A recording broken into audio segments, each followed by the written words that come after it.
Hey everyone, it's Steven. Today I have the 2022 Genesis GV70.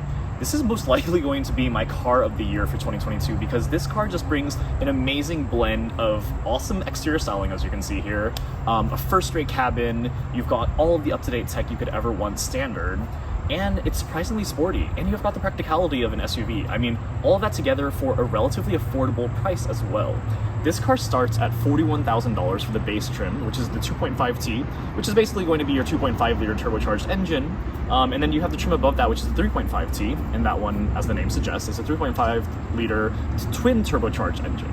So the base one, the 2.5T, starts, like I said, at $41,000, and you have a few different packages you can choose from. You've got the lowest one, which is going to be the Select, and then you've got the Advanced, which is kind of the middle trim, and then you've got the Sport Prestige. That one adds some more sporty styling, and you get some interesting things on 3.5T Sport Prestige, like the heads-up display, which I really want in this car, and the fully digital gauge cluster. So the one I have right here is the 2.5T Advanced package. So this one MSRP is for just about $50,000, so a really great price tag, and you get so much more than you could ever, want, essentially. Like, you get, pano sunroof, you got smart cruise control, which is their adaptive cruise control system, you get the Lexicon sound system, really fantastic sound system. I mean, really crisp in the lows and the highs and everything. It's just a very well-balanced sound system. And you've also got, awesome styling. You've got really nice wheels that come with the package. You've got the surround view camera. I mean, this is going to be the package that most people choose. And for $50,000, that undercuts so much of the competition. You can imagine, like, BMW, Audi, Mercedes, all of those. If you want those same features, you're going to start paying for, 55 to 60K. And this car gets you also much more exotic styling. So, with the 2.5T base trim engine, that, like I said, is a 2.5 liter turbocharged engine, you get 300 horsepower and 311 pound-feet of torque. So those numbers are actually quite impressive for a compact SUV. And as you can imagine, like, this does feel pretty sprightly. The steering is very light, and it feels pretty quick on its feet. Not the most poised around corners and stuff like that, but, why would you ever expect a luxury SUV to be like that? So, I mean, if you do want something that's a bit more sporty, of course, the X3 is going to be a really good, competitor for that. But if you're looking for more of a well-balanced thing, I do think the GV70 has that on lock. The higher trim, the 3.5T, that twin turbocharged engine does give you 375 horsepower and 391 pound-feet of torque. That one is actually quite fast, 0 to 60 under 5 seconds. The base trim, like I have here, the 2.5T, that one gives you 0 to 60 times in the mid 6 seconds. So I mean, it's not slow. It's definitely not sluggish. It doesn't feel sluggish, but you've got the traditional turbo lag and stuff like that. So it's not going to be like, the quickest thing on the block. This does come standard with an 8-speed automatic transmission with all-wheel drive. So you are going to get that really nice planted feeling, and you won't have too much tire squeal and stuff like that when you're going around.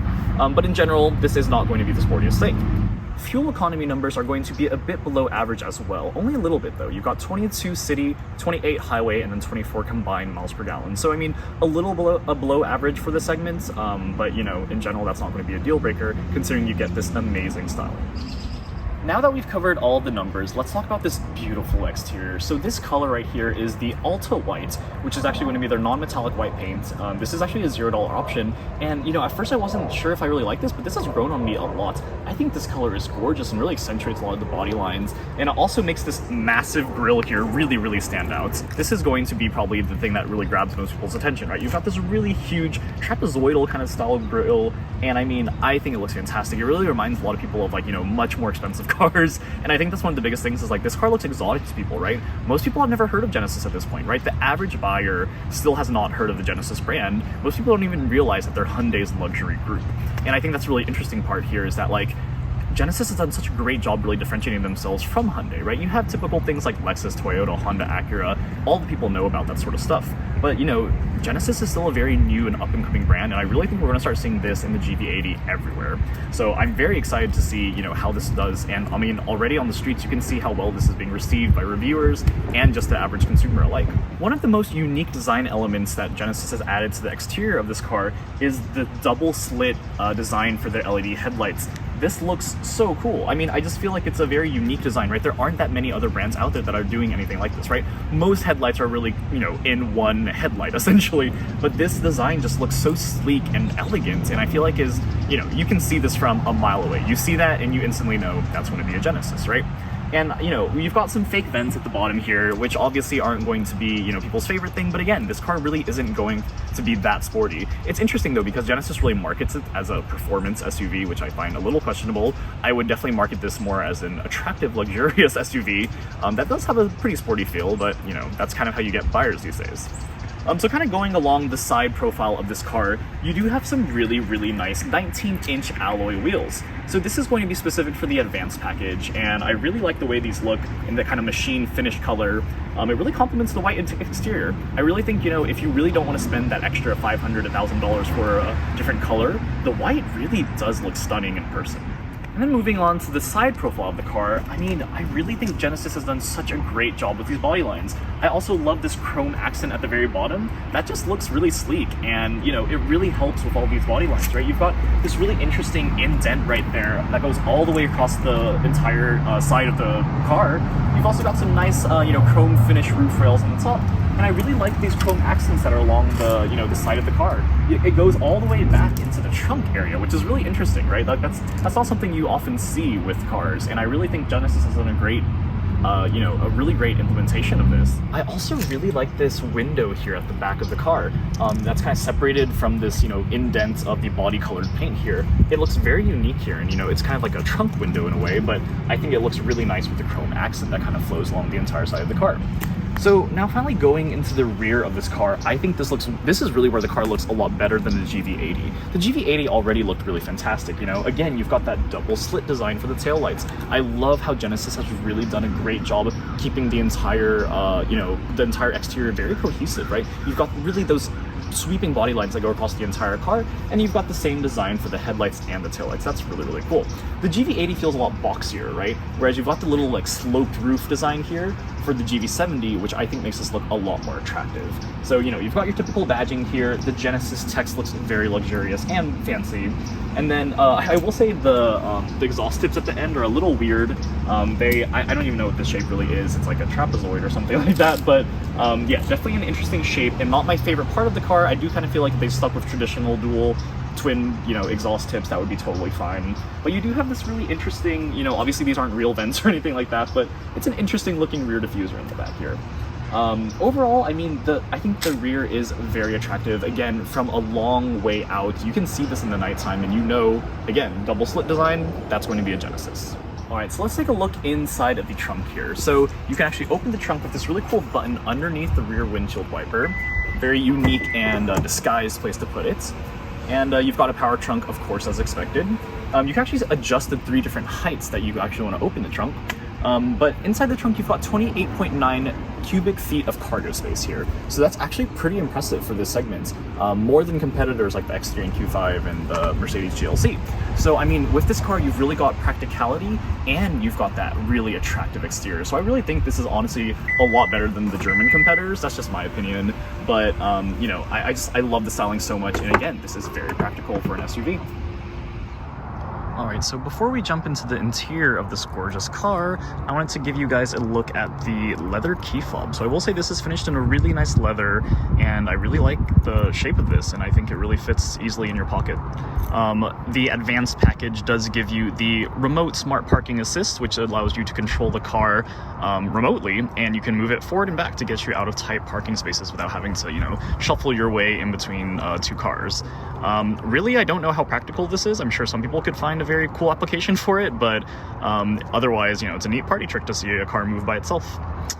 So going into the actual interior part, this door panel looks phenomenal. I think Hyundai and Genesis have done a really good job at making the inside of their cars look really, really nice, but actually not using the most expensive materials. For example, this door armrest here is actually plastic. It's actually not leather, but it looks nice and it's finished really nicely, so it still feels and looks luxurious. So getting inside the car, very quiet, right? I mean, That's one of the greatest things about this car and luxury cars in general, right, is just how quiet everything is in here. So you can immediately see you've got that waveline backlit trim, which is also a nice goodie that comes from the advanced package, which is why I really encourage people to get the advanced package. It's very interesting, right? I really wonder, it's so unique for any car. I wonder who really thought, let's add this wavy ambient lighting. And, I'll show you guys right here what it looks like in the night. I mean, this car looks phenomenal at night. Very reminiscent of like the Audi products. And I think cars these days are doing such a great job with the ambient lighting and making it look really classy inside. The seats themselves are very nice as well. You've got some good bolstering, and you might notice this really interesting, these buttons here. You can actually control the passenger seat on the front from, anywhere. People, in the back seats can actually control it too. It's an interesting little touch that, allows you to move these, independent of that passenger. You can kind of scare people. But otherwise, these seats are, honestly, I don't think they're really anything to write home about. They are classic luxury seats. They have a nice color, a nice feel. You actually don't get a thigh extension, which is kind of annoying. I really thought something at this price point would have that. But aside from that, I really don't have that many complaints about the seats. They were comfortable for long rides, and you've got both ventilated and heated seats, so pretty nice. So let me go ahead and start up the car for you guys. You guys can check out what it looks like when you first start. You've got a cool fingerprint sensor. That's one of the most interesting pieces of tech. Just put your fingerprint on that sensor, and seems like it works pretty well. I have had some hiccups with it, and honestly, I don't think it's the greatest thing in general, but it does let you switch between profiles pretty easily. You've got this really nice background screensaver sort of thing on the 14.5-inch touchscreen. It's a point of controversy, I feel, because it's a little far for a touchscreen, but you do have a very nice rotary dial that you can use to control the different settings here. I will say in general, this infotainment system isn't my favorite. It looks good. I mean, the graphics are crisp, right? Look at that. Look how fast it switches. You got great frame rate and really easy to go through the different setup navigation menus. You can almost, it's very intuitive where things are located, right? Pretty much everything is set up in the setup here, which makes sense. You think most cars would do that, but some cars hide weird settings in weird places. This one is pretty intuitive. You can figure out where everything is from this system right here. Notice that it also is a divided split screen thing. So a lot of the, larger touchscreens these days have that design where, this, 12 inches or so is going to be the main Apple CarPlay thing, and then you've got the side, which will show something else. So for this, I have a cool analog clock here with the dates, but otherwise in general, the screen is good. It's great resolution, really nice, but I do think it's a little confusing, right? Like all of these different things here, people aren't going to use half of these, right? And like it just really takes up a lot of screen real estate. And, in general, if I'm not using Apple CarPlay, I really like to leave it here. It does show the name of the song you're playing and stuff like that, and navigation if you have that pulled up. So this is a really nice kind of home screen to return to. Apple CarPlay does look a lot better though, as I'll show you guys right here. It does take up, 2/3 of the screen or whatever, and it is very responsive, very easy to use, and I haven't had too many hiccups. I will say they don't have wireless Apple CarPlay on this car, which is disappointing because I really think in a car that is so, so focused on technology, kind of disappointing not to have wireless Apple CarPlay. So while I do feel like the star of the show here in the cabin is definitely this 14.5-inch touchscreen, and like I said, it does work very well, it's responsive, I do feel like the overall infotainment system execution and how practical it is a little bit of a miss on my side. I will say you've got some really nice finishes throughout the cabin. I love this chrome accent that goes all the way along the entire front of the cabin. Integrates well with the vents and just keeps going all the way through your steering wheel, all the way to the side. How cool is that, right? And it actually does continue in the rear seats as well. So, I mean, honestly, I think that's just one of those nice touches. And I think actually a lot of cars are doing that these days where they integrate some of the, small things on the side. And that just shows attention to detail, which is always a good thing to see from automakers. You do have a pretty standard temperature control setup in the middle here. It does look nice. When I first saw this, it kind of threw me off that, this oval is kind of obviously coming from the passenger side and isn't symmetrical. But, honestly, it works really well. It looks good. The graphics here are really crisp. I love how you can adjust low, medium, high for the automatic climate control. You have 2 levels for heated steering wheel, and then you have your 3-way heated seats and ventilated seats as well. So all of this is really easy to use. You can program the star button here to be, you know, anything you want. And the one I really find useful is taking you to Apple CarPlay with this button. That makes it very easy to get to Apple CarPlay.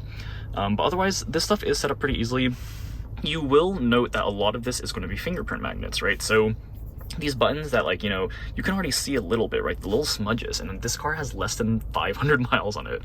And, you know, this obviously, like, you're going to want to take care of this with a microfiber cleaning cloth or something, because it can definitely attract a lot of fingerprints here. And honestly, I'll say that for the entire cabin, right? This beige cabin is gorgeous. I love the white exterior on the beige cabin, but, like, it's going to get dirty, right? And you can just tell, like, this sort of material, and, like, even in this sort of, like, shiny aluminum is just not, you know, like, you can see a little bit already, and that's really hard to get off, those like smudges and stuff like that. So that is one thing I will caution you about, is that if you can't keep the car clean, this could look a little dated pretty fast.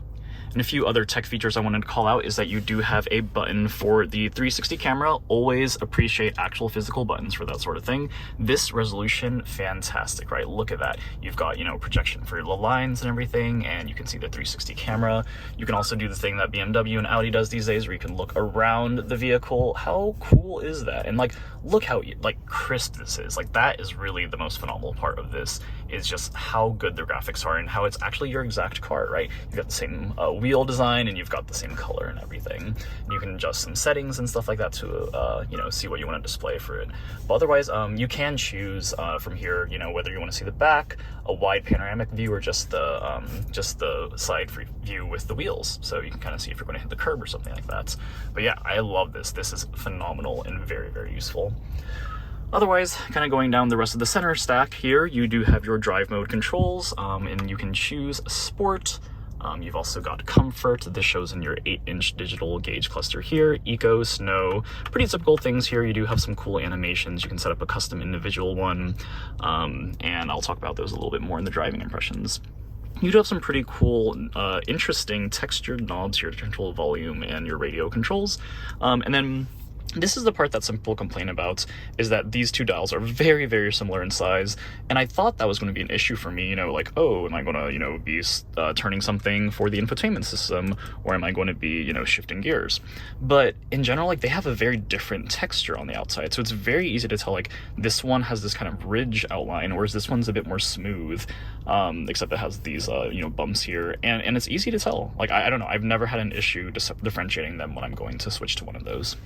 You've got the auto hold function, which is pretty standard these days, and you do actually have ambient lighting underneath this, which is really cool, and you can kind of see on the sides there's ambient lighting, and I love that. Super, super cool. 64 color ambient lighting, part of the advanced package.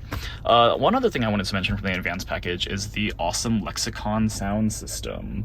So I will say, like, this isn't, you know, the greatest high-end system like some of the Burmeisters out there or some of the Bauer and Wilkinsons, but, like, you know, it's still a very good sound system, and I think most people will be very happy upgrading to that.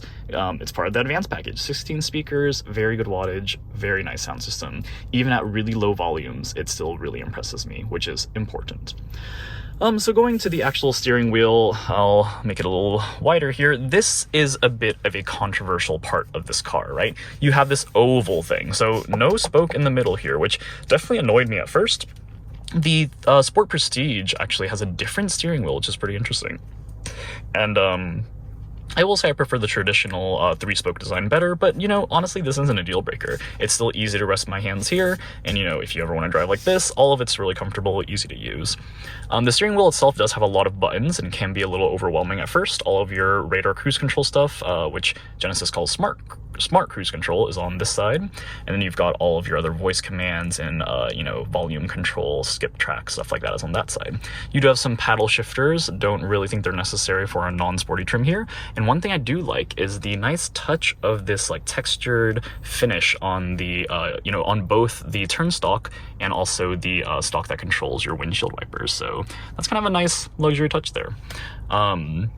Otherwise, I will say the digital gauge cluster here, I really wish it was a fully digital gauge cluster. I find it very strange that that's only reserved for the top trim 3.5T Sport Prestige. That's just weird. Like, it's a 3D gauge cluster, which is really cool, so maybe that's why it's, you know, a higher trim, but I feel like they could have put a fully digital gauge cluster here, and it would have been fine. So I will say this is kind of confusing.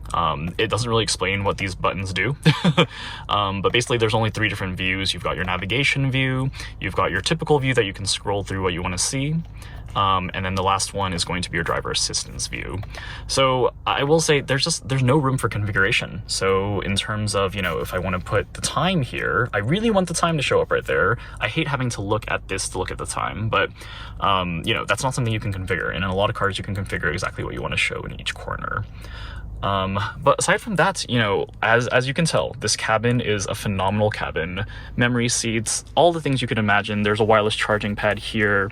You do have good storage, you know, easy compartments to fit water bottles. You do have a pretty deep compartment in the middle. You can actually see it goes quite far, and you actually do have a little extra storage unit right there. Everything is practical and easy to use. Infotainment system, I wouldn't say is the best, but you know, obviously the graphics make up for a lot of that. And before we head to the rear seats, I want to show you the blind spot view monitor. This also comes as part of the advanced package. You know, seems like people should get the advanced package, right? And it can show you, you know, both the left and right hand turn signal. If you check out my Hyundai Sonata review, that also has this exact same thing, but with a fully digital gauge cluster, right? The Hyundai Sonata Limited, which is the top trim, has a fully digital gauge cluster, whereas this doesn't, right? A little weird.